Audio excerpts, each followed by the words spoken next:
بسم الله الرحمن الرحيم، وبه نستعين. الحمد لله الذي هدانا لهذا، وما كنا نهتدي لولا أن هدانا الله.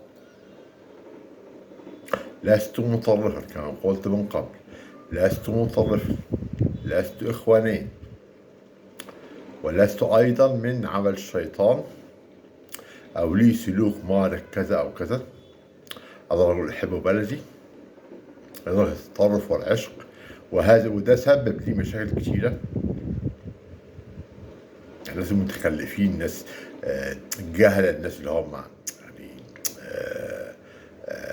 مرجعيين، تسبب لي مشاكل كتيرة. أنا راجل تغربت عن البلد ده وعشت سنين بره، وعرفت الفرق بين بلدي، من مصر، بلدي العزيزة الكنانة، أرض الفراعنة، والدول التانية، والإنسان المصري إزاي بيتميز بالنخوة والشهامة والتدين.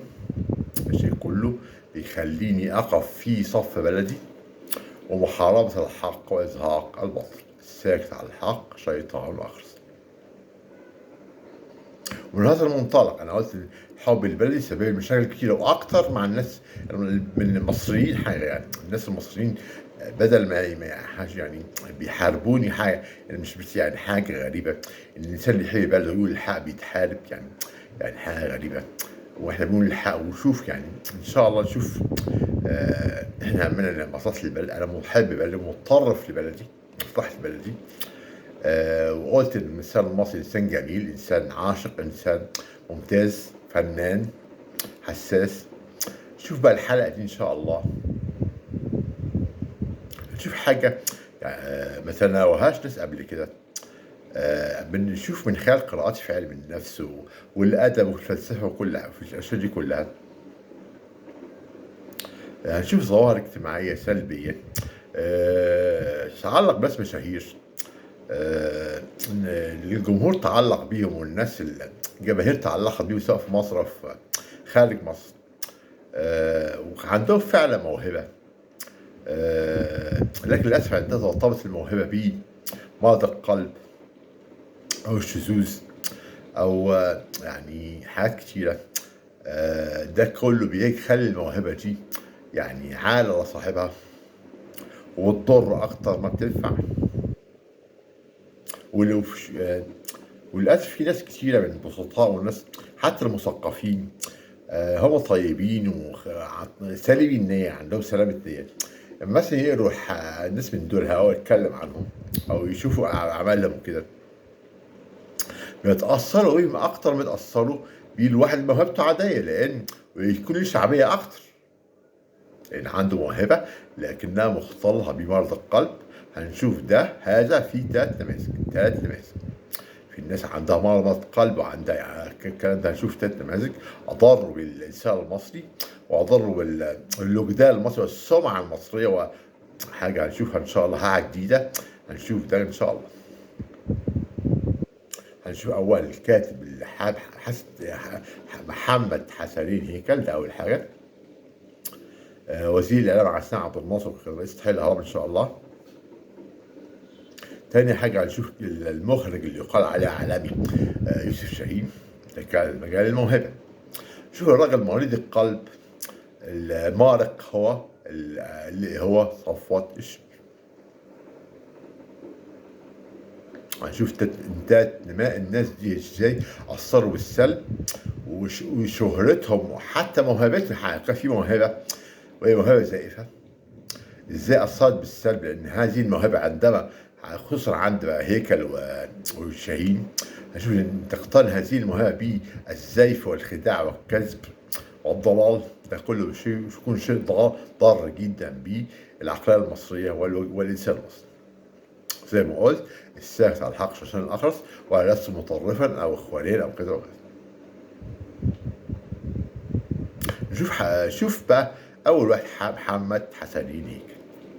ده راجل وصولي خريج إعلام، اتولد 26 وفضل يتدرج في المناصب في الإعلام كده وكان عمل تحقيق في الخمسينات عن فتاة الليل أدى لشهرته.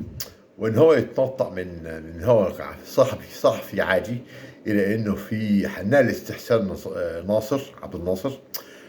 وبعدين بصّينا حاجة فيما فجأة لقيناه هو رئيس تحرير الأهرام، وبعد كده وزير الإعلام، راجل منافق.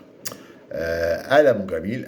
أنا باعترف الراجل يعني متمكن فعلًا، يعني راجل متمكن وليه نظرة ثاقبة في السياسة وحاجات كده يعني. لكن ده أيضًا منح هذا شيء يعتبر نقطة سلبية. لإن الناس اللي زي ما قُلت الناس البُسطا، الناس اللي عندها سلامة نية تقتنع بهذا ويكون ده ليه تأثير سلبي جدًا على الوجدان المصري والناس البسطاء السالمين دي. شوف بقى دوره في نفاق عبد الناصر وعمل منه إله. أنا طبعًا مش ضد عبد الناصر، ده يعني مش ده حاجة عادية. نشوف إن إزاي نفق الرئيس جمال عمل منه إله. كل حاجة يقولها والشكل مُبالغ فيه بطريقة جامدة فظيعة يعني. وشُفنا قمة الهلس وقمة يعني المجون ويعني الإفلاس في حكاية النكسة يعني مسألة النكسة. الحكاية المعروفة طبعًا. إن هو أول يوم النكسة قال أسقطنا 99 طيارة إسرائيلية، تاني يوم 200 طيارة. والناس يعني ده حاجة غريبة. يعني شوف إن يعني ده الراجل لعب في وجدان الشعب بطريقة يعني سببت مرض نفسي كتير للناس، وناس فعلًا اتضرت كتير بسبب هذا النفاق، واللي إحنا لازم نحاربه. وزي ما باقول أنا باقول حاجة بقى، لو كان النفاق رجلًا لقد ليه؟ لأنه عنده مشكلة النفاق. دي مش الموضوع، ده مش موضوع. برضه شوف الناس فاقت في خامس يوم في النكسة على التنحي وكده، والناس فاقت من الحلم على الكابوس. وإزاي الراجل ده اللي هو هيكل عمل حلم جميل للناس والناس عاشت فيه، وفوقنا على مهزات النكسة وتمثيل النكسة. يعني ودي حاجة. تاني حاجة موقفه من السادات. يعني السادات طبعًا هو السادات سجنه وكده، شال من السادات. وبعد السادات ما مات اتقتل للأسف. شن عليه حملة شعواء فيها تشفي وفيها حقد. وأصدر كتاب اسمه خليفة الغضب، يفرغ فيه شحنته السلبية نحو السادات وحقده نحو السادات. وقال إن السياسة كانت تعرف واحد على السادات. في حاجة غريبة، حاجة يعني مش يعني. ويعني هو ده راجل يعني يعني ويرتزق من الخارج في الدول العربية، يرتزق من هو بيتكلم ضد بلده يعني حاجة. راجل إنسان مريض قلب رغم موهبته، أنا باعتبره موهوب، لكنه ده ضر بالوجدان المصري والإنسان المصري مثقف أكتر ما أفاد الموهبة، لكن دي حاجة سلبية وليست إيجابية. تاني حاجة نشوف يوسف شاهين، مخرج يوسف شاهين. البعض يعتبر إنه عبقري وده راجل مسيحي طبعًا. لكن في حاجة معينة. إن هو أصلًا أعتقد إن هذا الرجل مثلي الجنسية، أي شاذ الجنسية للأسف. دي حاجة معروفة يعني. وده يبان في أفلامه. يعني حتى في العلاقات كذا وكذا، ده بيركز على النقطة دي. ده بيبين إن عنده مرض معين، هو مرض الشذوذ الجنسي. ده طبعًا وده يعني وللأسف بنلاقي يعني ده طبعًا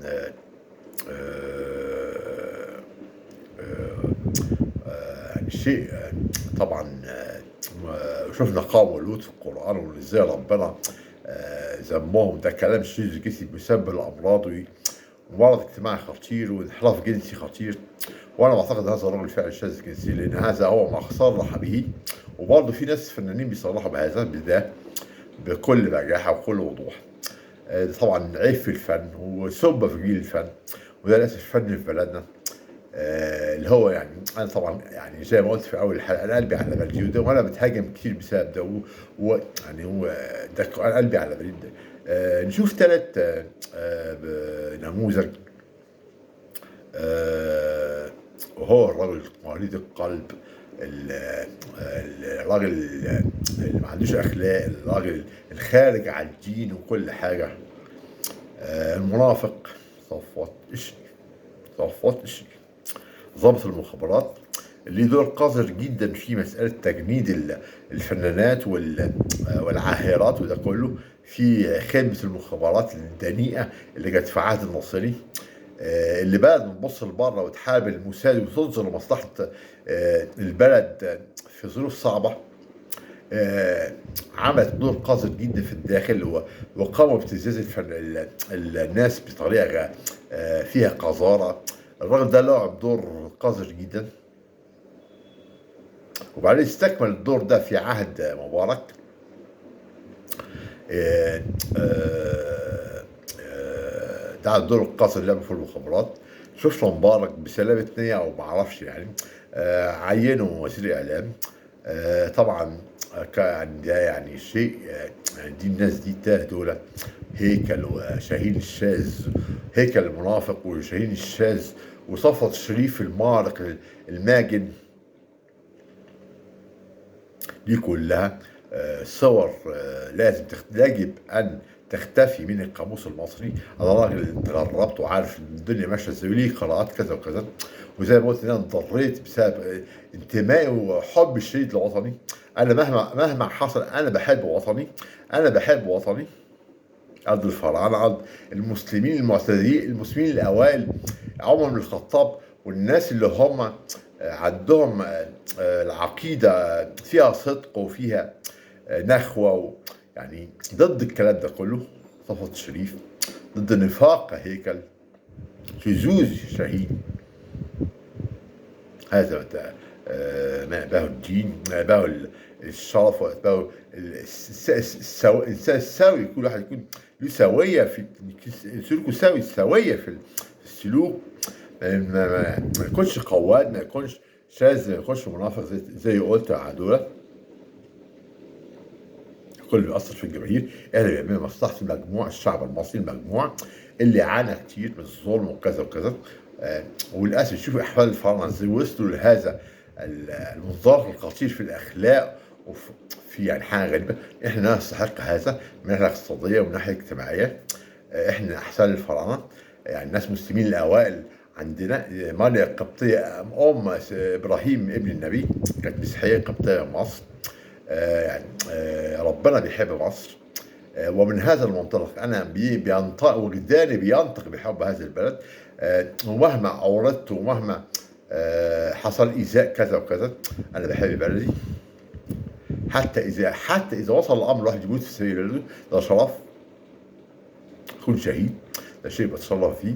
وفي النهاية أقول ألا هل بلغت وما فشلت، ألا هل بلغت وما فشلت. وأرجو أن تكون قد حققت الاستفادة الكاملة من هذه الحلقة. والسلام عليكم ورحمة الله وبركاته. علاء سعيد. ألف شكر. ألف شكر. شكرًا.